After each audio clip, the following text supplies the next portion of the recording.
Hi, my name is Kristin Robertson. I'm president and head coach of Brio Leadership. Brio Leadership is dedicated and focused on transforming the lives of individuals and the corporations and organizations that they work for.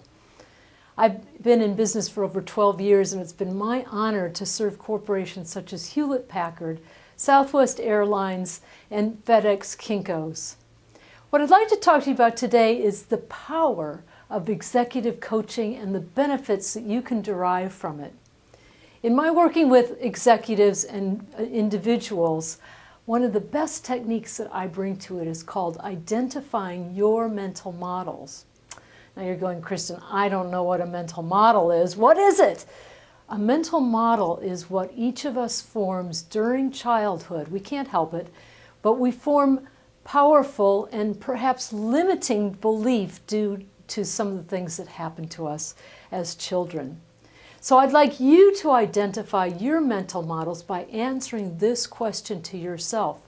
What are my earliest childhood memories having to do with either my mom or my dad? And to show you how it works, I'd like to share with you the story of one of my clients. We'll call her Sally. And she has agreed to let me share this story with you.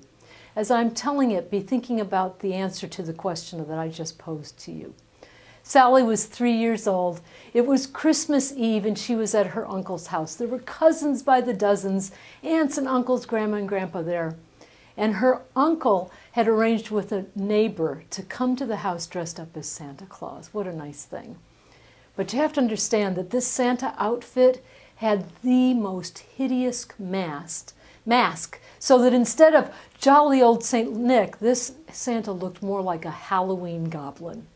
Before he came to the front door and rang the doorbell, the Santa came to the living room where they were all gathered, and he rapped on the window, and he put his face up into the glass. And little Sally saw this horrible goblin in the glass, and she freaked out. She ran to her dad, and she said, "Dad, I'm scared, hold me." And her dad was setting up his camera for this great photo op with Santa and just sort of said, "Not now, Sally." So she ran to her beloved uncle, and she did the same. "Oh, I'm scared, hold me." And of course he was setting up his camera also and just said, "Not now, Sally." And that's all she remembers. Can you imagine what this poor little girl at 3 years old imprinted on her brain that has followed her through the rest of her life? In coaching her, she was great to work with because she nailed the first one real easily. She said, "My needs come second." But as her coach, I felt like there was something deeper there. There was something more juicy there. And so we dug a little bit deeper. I asked some probing questions. And here's what we came up with, or here's what Sally came up with. She said, "The male authority figures in my life do not pay attention to me."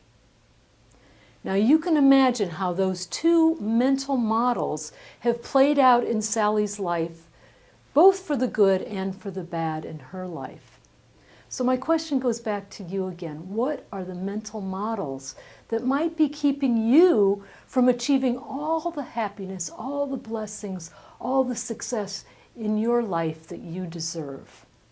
I'm Kristin Robertson with Brio Leadership. If you would like a 30-minute free consultation on your mental models, please give me a call at 817-577-7030 or contact me on my website at www.brioleadership. That's BRIO leadership.com. Again, Kristin Robertson, 817-577-7030. And I am here to bless your life so that you can have fullest happiness and success in your both professional and personal life.